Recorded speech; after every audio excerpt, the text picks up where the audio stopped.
This podcast details true crime cases. It contains adult themes and may contain descriptions of violence. It is not intended for children. Listener discretion is advised.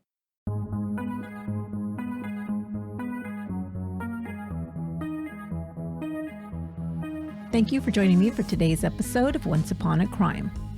On September 8, 1985, 36-year-old Ana Mendieta fell 34 stories to her death from her Manhattan apartment building. Ana was an up-and-coming artist just making a splash in the world of modern performance art. Her husband, Carl Andre, was an already famous and celebrated sculptor who expressed jealousy at the attention his younger wife was receiving.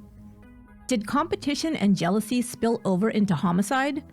Or was Ana Mendieta's death as a result of suicide, as Andre claimed?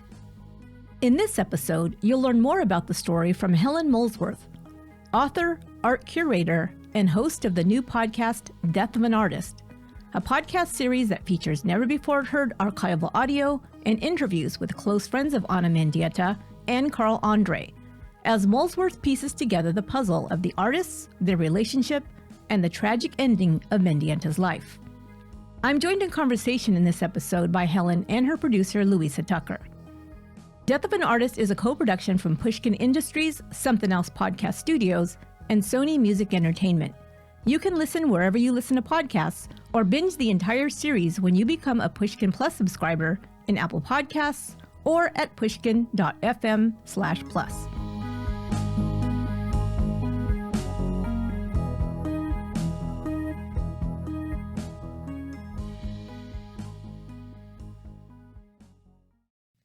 Hey there, this is Esther from Once Upon a Crime.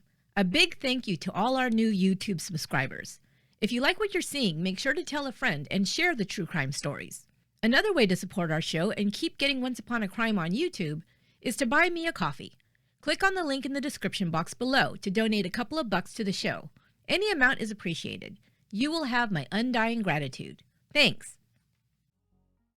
Of course, listeners to Once Upon a Crime are interested in the true crime story contained in this podcast series, Death of an Artist. But many of my listeners, like me, are also art history buffs because I've covered cases related to artists like including Van Gogh and Caravaggio, Andy Warhol, and also a few art museum heists. So I know they're really interested in this topic.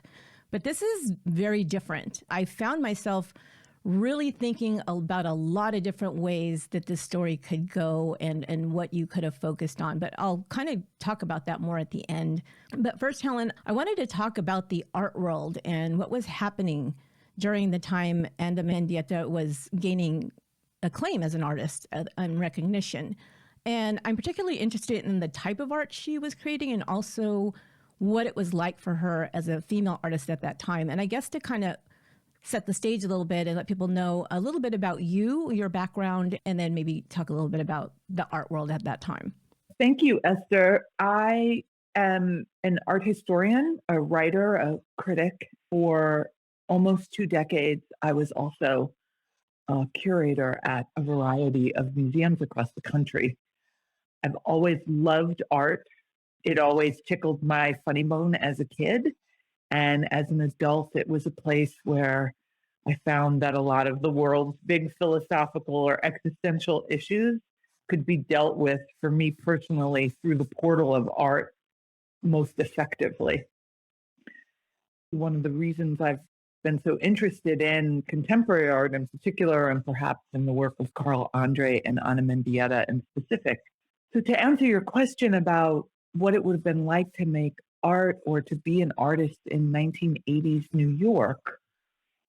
Well, first off, it would have been really small. The art world then was pretty tiny. And the white professional art world was even smaller than, a big group of people who might consider themselves artists. Carl Andre was very much, a major player in the downtown New York scene of the 1970s and 80s. But like every other cultural formation in the late 70s and 80s, the art world was profoundly rocked by the advent of feminism and the advent of what we used to call back in the day identity politics. So basically, people who were bringing their identity as women, as people of color, as immigrants, as gay people, bringing these identities fully into their work and into the discussion of their work. And that had not really been the case up until the 70s and 80s. So Mendieta arrives kind of just in time for her work to find a place where it could take off, because her work was so invested in her personal history. She was forced to immigrate from her native country of Cuba as a child. She was a small woman, but filled with an incredible kind of intellectual and physical energy. She was really interested in power and the difference in who gets to have power and how that power is enacted, whether it's power over another body, power over the land. And I think she was also someone really curious about, what did it mean to be a woman? What did it mean to be a Cuban woman? What did it mean to be a Cuban exile woman? How was she going to process all of those ideas and feelings in her work? I was really fascinated by her story. And there was so much there that I thought, yeah, it really lends to just overall who she was as a person, how she kind of thought of art and made art. That's one of the things I think that especially me and my listeners are really interested in, is kind of the backstory of the artists who make the art. We'll talk about that too, because this is a big theme in the podcast, is can you separate the artist from the art? And that's a really big question, and especially with this case. Obviously, she's very tied to Carl Andre, who was another artist who was very renowned at that time. Tell us a little bit about how you became interested in the story of Ana's life and death and her connection with Carl Andre. Did it start with him as the artist and then learning about Ana, or was it the other way around? Well, I'm of the generation where I learned about Carl Andre way before I learned about Ana Mendieta. And I learned that Carl Andre is a genius and a very important person. And I learned that the history of sculpture cannot be told without him. So for someone of my generation, Carl Andre is already firmly in place by the time I enter into the art world. And Ana Mendieta is very much not. While I sort of know who she is, maybe a little bit in grad school, I honestly don't take the work very seriously. And that's something that I'm really embarrassed about in retrospect. But I think it's important to show how taste changes over time. And at the time, the taste was for minimalism. The taste was not necessarily for this radical woman engaging in experimental earth art and talking about earth goddesses and Mother Nature and all that kind of stuff. I was kind of allergic to. I was a young, punk hip hop person. Like, I wasn't interested in touchy-feely feminism. I was interested in, hard-boiled philosophical theory. And Ana Mendieta's work struck me as a little embarrassing. However, then I grew older and less embarrassed about things and more curious about things. And I think also as you grow older as a woman, especially as you grow older in the workforce as a woman, your youthful ideas about how maybe you don't need feminism because you're equal to men start to erode, because you enter a workforce in which you're very much not equal to men. And you begin to understand how power works, and you begin to see men get things that women don't get. And you begin to see all of that as an adult. And then feminist art became very interesting to me. And Mendieta's brand of feminism became more and more available to me. I was able to see it more and understand the incredible depth of her contribution. And that's one of those things, right? Is you kind of have to evolve, with what's happening at the time. And also somebody like Ana, like, she really made these inroads where there wasn't something like what she was doing before. So how do you find a point of reference to appreciate it, telling something in a new way? I also wanted to know, like, when did you decide to research this subject in depth? And also because I'm a podcaster, how did you decide to tell the story in podcast form? How did that become the medium for you? Well, I started thinking about the podcast form when I left museum work. And one of the things I had tried to do as a museum curator was to think about the exhibition or the display of art as a story told in space with three-dimensional objects. So instead of words and characters, you had these art objects. And then when I didn't work in a museum anymore, I realized I was still really interested in telling stories, but I was now going to have to find a new form to do them. And I've always been a radio head. I grew up listening to the radio. I had one of those little circle transistor radios that spun open. Like, I was a very geeky radio kid. And I also love to be read to. And so the podcast form just sort of, I just sort of took to it like a fish to water, because it had a lot of things in it that I already really enjoyed. And luckily, Pushkin approached me and asked me if I wanted to do this podcast. I think a lot of people are curious about stories in the art world, but the art world is we're very fortressed and kind of elitist, and people don't know, they don't trust their way in. And so they asked if I would be willing to look at this story. And I have to say, I didn't even really think about it, if you know what I mean. I just said yes. I was so excited to do it. And I was excited to do it for two reasons. One is I knew if I did it, I would have to really think through Ana Mendieta's work. I couldn't be just a passive consumer of the work anymore. I knew I would have to read everything and look at everything and really think about what her work was doing and why it was important. And the other reason I said yes to the project was because I had been haunted by what happened to Ana for years. And I had actually had this experience where I went to Marfa with a bunch of friends, which Marfa's in Marfa, Texas. And it's this very legendary art world place where Donald Judd makes all these buildings filled with the art of his friends. It's like art for art's sake at its absolute height. And Carl Andre has a pavilion there filled with his poems. And I went with a bunch of girlfriends, and where there were 6 of us, and one of my friends refused to go in the building. And she was standing outside the building, and she was practically shaking with anger. She was so pissed. She was pissed that the pavilion was there. She was pissed that the rest of us were going in the pavilion. She was just furious. And her fury has haunted me for years. And she's older than I am. She's about 15 years older than I am. So she was really in the art world during that moment. She was just incensed that people were still people. And by people, I mean 5 women who identify as feminists were willing to go in and look at this work by Carl Andre.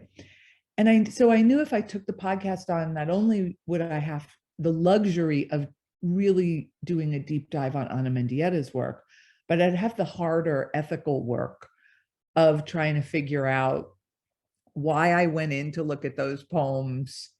Would I still go in to look at those poems? I would have to really just finally grapple with the Carl Andre problem.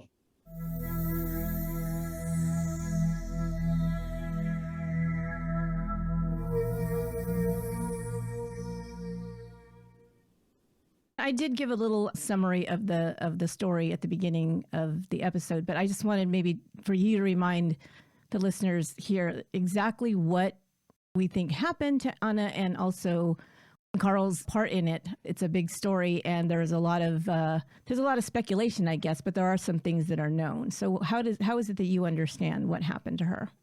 It's still, after this whole long podcast, is still a very difficult question for me to answer, which is sort of surprising. However, Ana Mendieta fell to her death from the 34th floor window of an apartment that belonged to Carl Andre in Greenwich Village. When the 911 call went in, it was the 911 operator sort of assumes it's a suicide. The police show up assuming that she's a jumper. And after talking with Carl Andre in the apartment, they begin to revise that opinion. And he becomes a person of interest. He is ultimately indicted for second-degree manslaughter. I think it's second-degree manslaughter. I'm looking to Louisa. I've lost my my facts and my jet lag haze. But he's basically tried for her death, and he is not found guilty. And everyone has to deal with the fact that he's not found guilty because everything one knows about the trial suggests that he very, very, very well may be guilty. I was telling you about the different ways I was thinking about this after listening to the podcast, is that it's all storytelling. You know, like you were saying earlier, it's all about storytelling. And one of the things that really stood out to me, and I think will really stand out to my listeners, is the fact that we don't think about that, but trials are all storytelling. And a lot of it is what you leave out, is the way that you tell the story. And you equate that to like when you're curating for a museum, like if you have an artist that you're going to do a show for, like what do you leave in and what do you leave out? And it tells the story of the art in a certain way and the artist in a certain way, the same way a trial does. I found that really fascinating. I was really thinking about that a lot after I heard you say that. I just think it's just brilliant, a way to look at it. But it is all storytelling. And the big part of that is what we leave out, the evidence we leave out, or things that aren't admissible, or things that are, struck down by the judge, or even what witnesses can say, like we heard about in this case. And what they can't say. And some of the things they couldn't say were very important to say, but not allowed. And so those are the things that are so frustrating in court cases. But if we look at it in the way that it's the defense and, the prosecution trying to tell the story a certain way in order to influence people in a certain way, just like everything else. So what is it about in this podcast that you felt like you had to leave out that you really wish you could have put into the story, but maybe it was just going down the side road? Because I find myself doing that a lot as I'm, writing scripts for each episode. Like, this is really interesting, but maybe it's taking away from what I want to say, but I do find it so interesting. Was there anything like that you found while you were putting this together?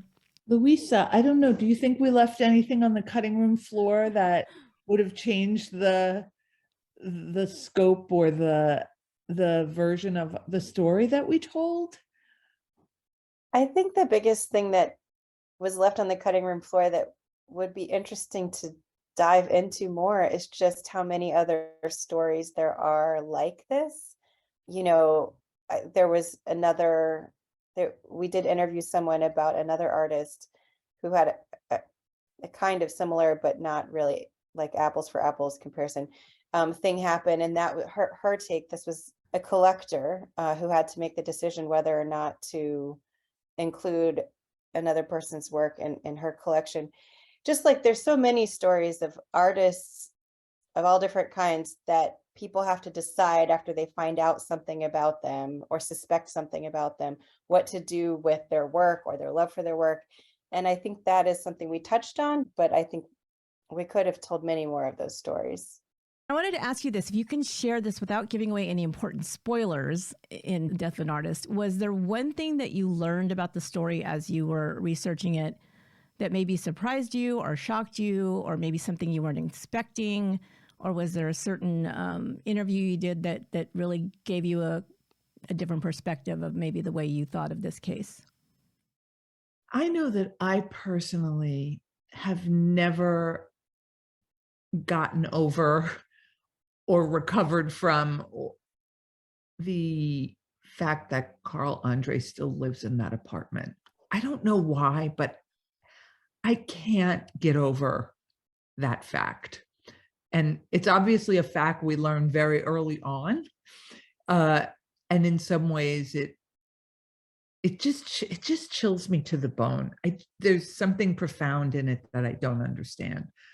No matter what you think about what happened that night, I cannot imagine living in that apartment. And so just at the level of how people are really different and how there is something profoundly unknowable about another person, that really sticks with me a great deal. I don't know. What about you, Louisa?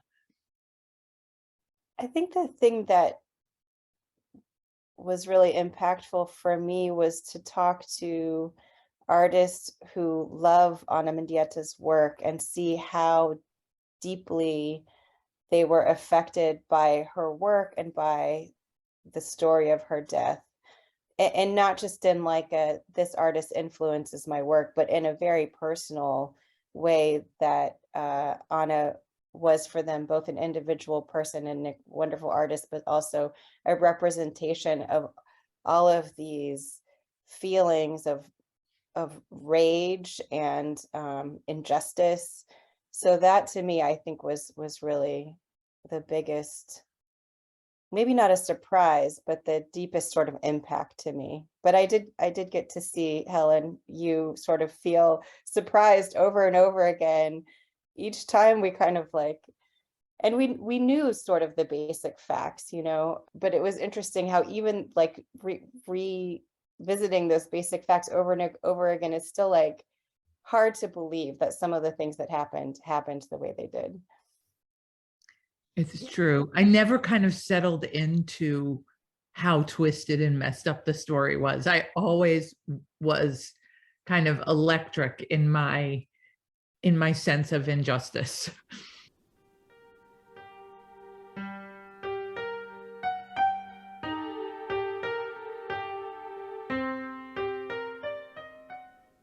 The last thing I just wanted to say really quick is that you got to spend some time with Carl Andre, right? You actually went to that building. Is that correct?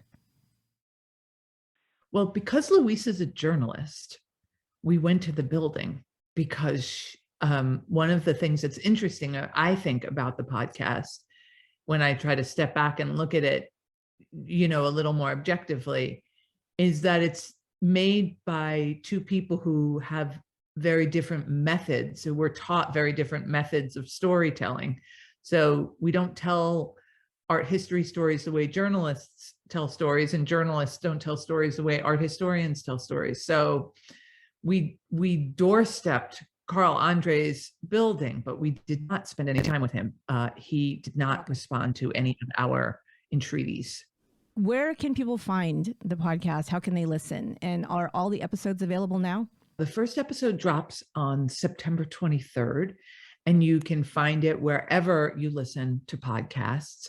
And if you become a member of Pushkin Plus, then you can listen to all 6 episodes in one bingeable fell swoop. Otherwise, they're going to drop one a week, starting on September 23rd for 6 weeks.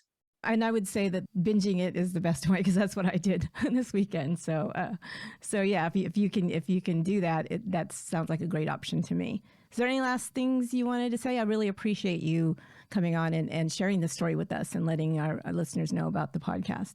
No, I want to thank you for having us. And I just want to give a shout out really to Ana Mendieta's work, because the question that Ana Mendieta's work asks us again and again is, what are we going to do if we are a witness or a bystander to violence?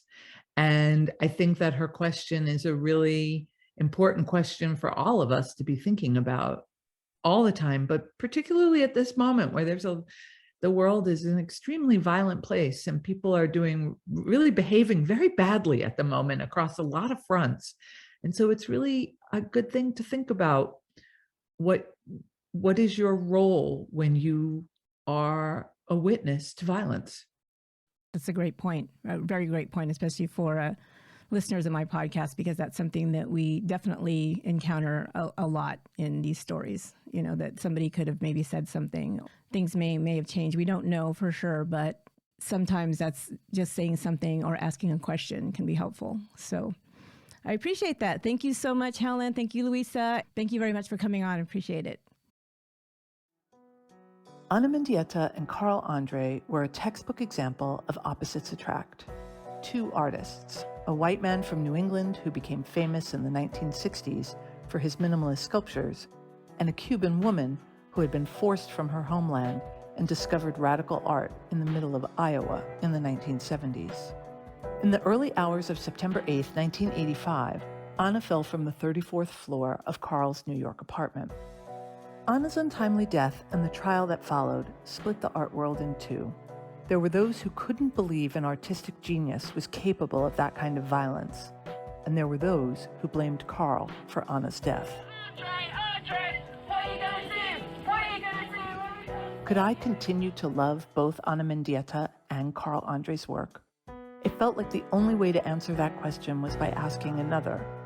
What really happened to Ana Mendieta? I'm Helen Molesworth. From Pushkin Industries, Something Else, and Sony Music Entertainment, this is Death of an Artist, the story of two people who pushed the boundaries of art and changed the trajectory of art history. It could have been a love story, but instead, it's a tragedy. Listen to Death of an Artist wherever you get your podcasts.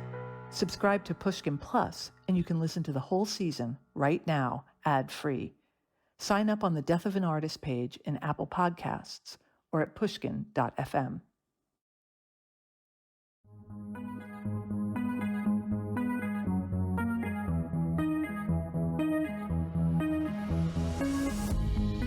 Thanks for listening to this special bonus episode. If you enjoyed it, don't forget to subscribe and listen to Death of an Artist on Apple Podcasts, Pushkin Plus, or wherever you listen to podcasts.